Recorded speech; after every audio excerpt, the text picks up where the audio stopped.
Les 100 mensonges de Vincent. Chapitre 1. La dame au chapeau. Comme tous les jours, Vincent et sa sœur Léa rentrent ensemble de l'école. Et comme d'habitude, ils ne sont pas d'accord. Léa répète pour la 5e fois « Non, non et non. On doit toujours dire la vérité. » Vincent lève les yeux au ciel. « N'importe quoi. Un mensonge de temps en temps, ça peut éviter bien des problèmes. » « Pas du tout. Si on dit les choses gentiment, les gens comprennent qu'on ne veut pas se moquer d'eux. » Vincent hausse les épaules. Soudain, il aperçoit une vieille dame qui s'apprête à rentrer chez elle. Il la montre à Léa. « Tu vois la grand-mère là-bas avec son chapeau ? » « Il est affreux, pouffe Léa. On dirait un vieux chewing-gum ramolli. » « Eh bien, va lui dire, puisque c'est la vérité. » Léa regarde son frère avec un air de défi. « Parfaitement, je vais y aller, et elle ne se vexera pas car je le lui dirai gentiment. » Léa s'approche de la vieille dame. Vincent veut la retenir, mais trop tard. Sa sœur a déjà commencé à parler. « Excusez-moi, madame, je ne voudrais pas vous vexer, mais il est vraiment affreux, votre chapeau. On dirait que vous l'avez trouvé dans une poubelle. » À ces mots, le visage de la vieille dame se transforme. Sa bouche se plisse comme un chiffon et ses yeux lancent des éclairs. « Par les cornes de Belzébuth !» glapit-elle en prenant Léa par le manteau. « Qu'est-ce que tu as dit, misérable puce ?» Léa se met à bafouiller. « Ne vous fâchez pas, madame. Je dis la vérité pour que vous n'ayez pas l'air ridicule. »« Tu vas te taire !» ordonne la vieille dame d'une voix grinçante. « Par les démons de l'enfer, je vais t'apprendre à être polie, moi. » Et voilà la vieille dame qui soulève Léa d'une seule main. Les pieds de Léa flottent à quelques centimètres du sol. « Lâchez-la, madame !» crie Vincent. « Elle est petite, elle dit n'importe quoi. » La vieille dame repose Léa et se tourne vers Vincent. « Ah oui ? Eh bien, moi, je vais lui apprendre à se taire à cette gamine. Foi de sorcière !» Et elle rentre chez elle en claquant la porte. Vincent prend sa sœur par la main et l'entraîne en courant. 100 mètres plus loin, il s'arrête pour reprendre son souffle. « Oh, bravo ! Elle a drôlement apprécié que tu lui dises la vérité, la grand-mère. » Léa se renfrogne. « Tout ça pour un chapeau ramollo ?» « Et tu as entendu ce qu'elle a dit ? Foi de sorcière. C'en est peut-être vraiment une ?» Léa hausse les épaules. « Tu parles ? Les sorcières, ça n'existe pas ? » N'empêche, elle t'a soulevé comme une plume. Bizarre, non ? Et alors, ça ne veut rien dire ? Elle était costaud, voilà tout.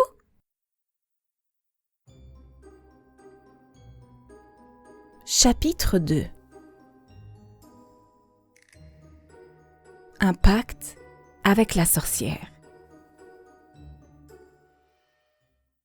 Le lendemain, c'est mercredi.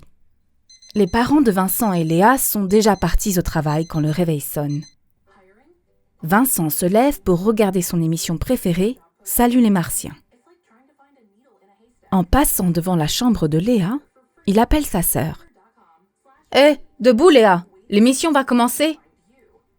Mais Léa ne répond pas. « Elle est sourde comme un poste ce matin !» se dit Vincent.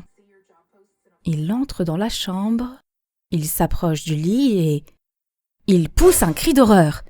Sa sœur est entièrement recouverte de champignons. Le cri de Vincent réveille Léa. Elle grogne. « Qu'est-ce qui se passe ?» Puis elle aperçoit ses mains recouvertes de champignons. « Vincent, au secours ! Mais qu'est-ce qui m'arrive ?» Léa se précipite devant le miroir et, en se voyant, elle se met à pleurer. « Je suis affreuse ! Un vrai monstre !» Alors Vincent comprend tout. « Ça, c'est un coup de la vieille dame. Je t'avais bien dit que c'était une sorcière. » Léa sanglote de plus en plus fort. « Eh bien, va lui dire de me les enlever. Vas-y, Vincent, je t'en prie. Je ne veux pas rester comme ça. » Vincent soupire, mais il ne peut pas laisser sa sœur dans cet état. Alors, il s'habille à toute vitesse et il file chez la sorcière. 5 minutes après, il arrive devant la maison de la vieille dame. Il reprend son souffle, puis il sonne. La porte s'ouvre. La vieille dame est là, avec ses petits yeux perçants. Elle le salue avec un drôle de sourire. « Bonjour mon mignon, c'est gentil de me rendre visite. Entre donc. » Vincent n'est pas rassuré, mais il obéit. À l'intérieur, tout est noir. Les murs, le plafond, les meubles, même les fleurs. La sorcière fait asseoir Vincent sur un canapé. « Alors, mon trésor, que veux-tu » Vincent explique d'une traite. « C'est pour ma sœur, madame. Il faut absolument qu'elle redevienne normale. Elle dit souvent des bêtises, mais ce n'est pas sa faute. Elle est petite. » La sorcière s'assoit à côté de Vincent. « Petite, peut-être, mais ce n'est pas une raison pour être mal élevée. » Puis elle le secoue par le bras. « Sais-tu combien elle a de champignons, ta sœur ?»« Non. »« Elle en a 100. Une vraie récolte. Si elle veut s'en débarrasser, elle n'aura qu'à faire 100 mensonges dans la matinée. À chaque mensonge, un champignon disparaîtra.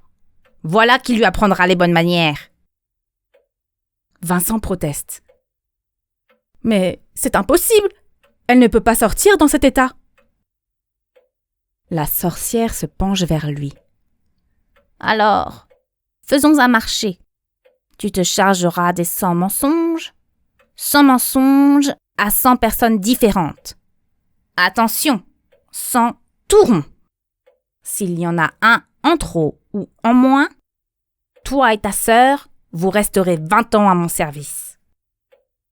Mais si tu réussis... » « Si je réussis ?» bafouille Vincent. « Si tu réussis, je veux bien être changé en lampadaire. Il est 9h. Je te donne jusqu'à midi. Pas 1 minute de plus. Marché conclu. » La sorcière tend la main. Vincent hésite. Mais il faut à tout prix qu'il sauve sa sœur.